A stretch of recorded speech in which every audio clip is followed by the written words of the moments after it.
What's up, guys? Welcome to another episode of Frozen Electronics. I'm sorry that I haven't been updating as much lately, but I've been really busy. I haven't done a whole lot of work on many of my projects, except the Frozen board. I've been working on the documentation for it, and it's starting to turn into a book, which I'm trying to avoid. I don't want it to become too verbose and have people scared off by the amount of content that they have to get through. But I am considering doing a Kickstarter or an Indiegogo or something for it, because that would be very cool if I could have a little bit of money so that I could actually build a whole bunch of them and give them or sell them. The important thing is the documentation. I'm aiming it at beginners, and also even if you're past beginner at, like, you know, the intermediate level, I guess I should say, this will still apply to you, a lot of it. You'll be able to skip the first couple of chapters, which is the basic introduction to electronics and microcontrollers, and go ahead to the projects. The projects is the important part. It's also a very cool part. I'm going to try and do some really cool projects.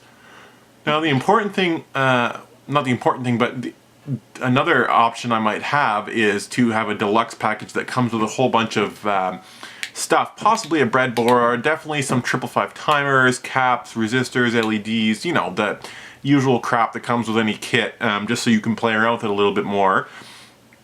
It'll definitely have some male-to-male jumper cables that you use on a breadboard, that sort of thing. And it may also come with a small, let me see if I have one handy, a tiny little board like this. They sell them here in Canada at The Source. It's just a tiny little proto board like this. As you can see, it has copper buses. Well, there's a copper bus down the middle, and then these pins are broken out. I don't know how well you can see that. So you can you can either put a big chip in the middle, like, you know, touching on those, or you can do smaller ones on both sides. These little boards are great. They don't quite fit in the box that they sell, which is kind of funny.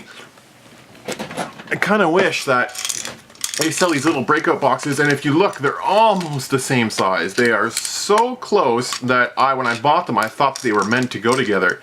But the board actually doesn't fit in here, which is kind of funny.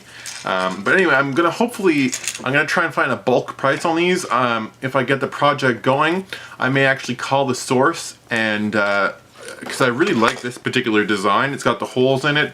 It's got the silk screen showing where all the connections are. Very great design.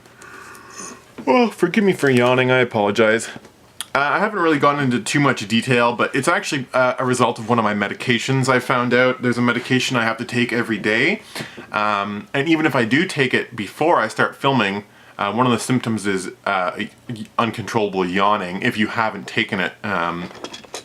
Those of you that know a little bit about medicine might be able to guess what it is. But anyway, so yeah, that's what I've been working on. These little boxes too, I might try and include these in, like, I don't know, maybe they'll be like an ultra deluxe, because these are cool little project boxes that The Source sells. They have two lids. They have a plastic lid and also an aluminum lid. You're not really meant to use both, but you can if you wanted to use this as shielding. But the idea is you use one or the other. Oh my god, I'm so sorry. But if you look in there, you can see the mounting holes are actually very close together. The holes on that board are actually where the screw holes would go. Almost, anyway. So you would need a very small board to sit in here. However, these little boxes, if you get a custom-made PCB, you could definitely just measure out those holes and get it to custom fit in here. And you could even just hack projects into here. Oh yes, that's the other thing I forgot to show in here, is that like most of these breakout boxes, I'm gonna get the screws out of there. It might be hard to see this, but there are slots. Yeah, you can kind of see them there. And so you can slot PCBs into it sideways, kind of like, let's see if I can fit one in here. Wow. That doesn't really fit properly, but it would slot in something like that, and it would line up with the slots. And they're actually in both directions, so you can slot them this way or this way. So that's another option. You can hack your projects in like that. But just in general, they're just handy little boxes to have. and they're actually fairly reasonably priced. I think individually they're about $5, but I'm sure if I got them in bulk, I would get a much better price on them. Same goes with those boards. Those little project boards, I think they're $4 or $5 as well. So hopefully in bulk I would get a better price. But yeah, mostly my big update is that I've been writing the documentation for the Frozen board. That's what I've been spending a lot of my time doing. I also was working on, for some reason, my Commodore 64 SID synthesizer has stopped working. Well, it's still working. I can still hear sound, but obviously the amplifier stage or something, I've been troubleshooting it and I really can't figure out what's wrong. You can just barely hear the sound of the synthesizer. I was worried that the SID chip had gone, so I actually swapped out the SID chip with my spare one, but that seems to have actually made the problem worse. I really don't know what's going on. I have to troubleshoot it a bit more. But I'm kind of worried about that because that took I put quite a bit of money and time into that project, and it was awesome. It worked so well, and now it stopped working for some reason. Now the PIC board, like the core, the computer core of it, is still working because the LCD screen still comes on. I can still access all the menus, all the options. Everything works fine from that end, but it's just the sound end. So I'm pretty sure whatever the problem is, it's on the SID board. So yeah, unfortunately that's another thing I've been dealing with. I've also been thinking about, I've talked about this before, these are called Atari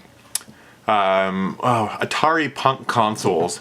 They use 2 555 timers and optionally an op amp, although the more research I've done I don't actually need it.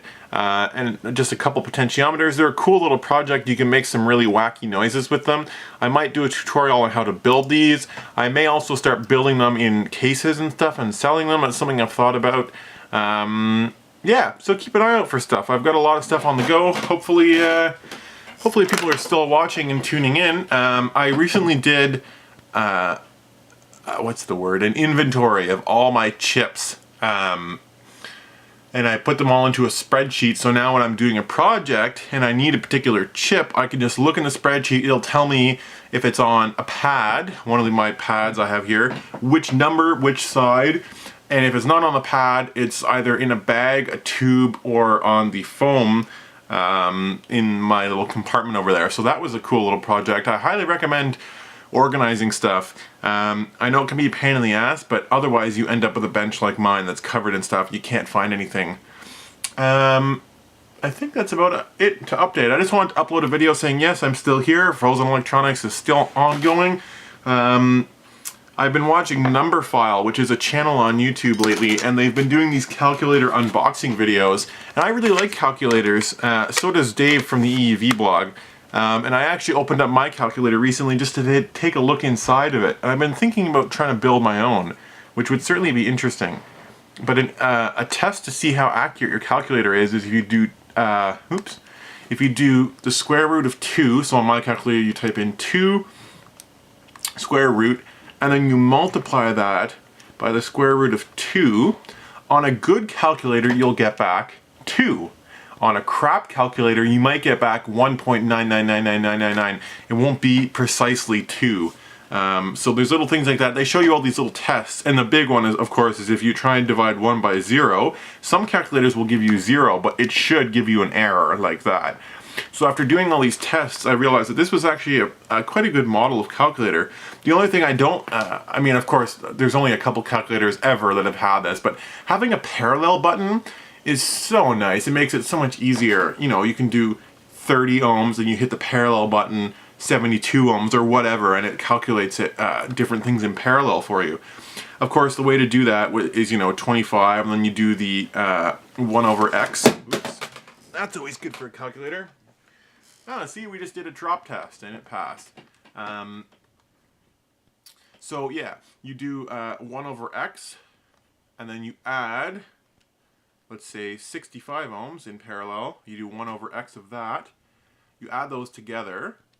Then you do the inverse of that. So in that case, those two together would give you 18 ohms in parallel. I can't even remember what I just did. 25 1 over x plus 32 1 over x equals, and then you do 1 over x. So yeah, 14. Does that make sense? Anyway, I can't remember if that makes sense. I think I'm doing it right.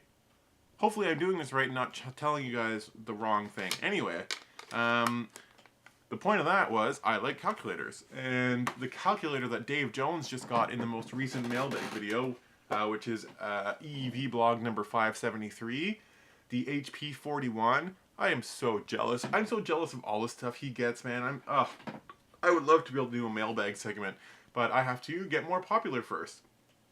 One of the things he mentioned in his mailbag segment, I actually did, was these sheets that he recommended that have all the different packages on them.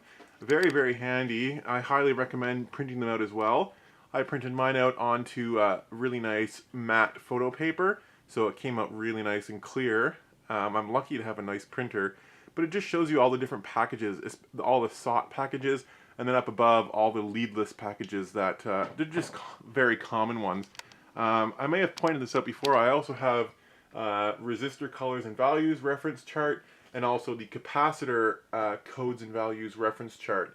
Oh yeah, see, we can do that. Yeah, so I was doing it right. 1 over R total equals 1 over R1 plus 1 over R2 plus 1 over R3. So yes, I was doing the parallel calculation right. Anyway, those are just very handy things I find to be extremely useful, and if you're starting a lab, it's something you might want to think about printing out, looking for stuff like that online and printing it out and putting it up on your wall. I also have a chart that converts between inches, the decimal representation, and millimeters. So for example, 25/64ths of an inch is 9.92 millimeters, and that's represented by 25/64ths is actually 0.390625. Did you know that? Now you know. You learn something new every day here. Anyway, that's about all I have to update. Oh, one last little thing. I got a whole bunch more new heat shrink. I love heat shrink. I'm a bit of a nut when it comes to heat shrink. I got this huge clear stuff, and it's actually 3:1. So when it's shrunk down, it gets actually a lot smaller than that. I actually put a little bit on the capacitor on my most recent frozen electronics board. I don't know if you can see the tip of it gets down very small compared to the size of it. So as you can see, it gets way smaller once you heat it up.